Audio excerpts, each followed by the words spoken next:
हल्ली कोणीच कोणाकडे जात नाही, कारण वेळच नाही आणि कोणाला आवडतही नाही जाणं, कारण तेवढी घट्ट नाती आता तेवढी राहिलेली नाहीत.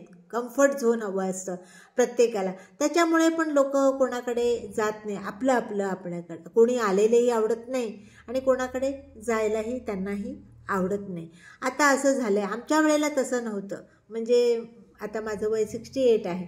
आमच्या वेळेला त्यावेळेला आमच्या घरी आत्या जरी आली तरी आम्हाला भयंकर आनंद व्हायचा आणि ती रात्रभर आम्ही गप्पा मारत बसायचो, कारण ती 2 दिवसासाठी यायची. तर आम्हाला इतका आनंद व्हायचा. आणि जेव्हा 2 दिवसानंतर जायचे तर प्रत्येक म्हणजे घरातली लोक सगळीच जायचे स्टेशनवरती तिला पोचवायला, म्हणजे गाडीत बसवून द्यायला. आणि गाडीत बसेपर्यंत सगळी लोक म्हणायची नीट जा नीट जा नीट जा नीट जा. तेव्हा काय मोबाईल वगैरे असं काही नव्हतं. नीट जा म्हणायचो आपण.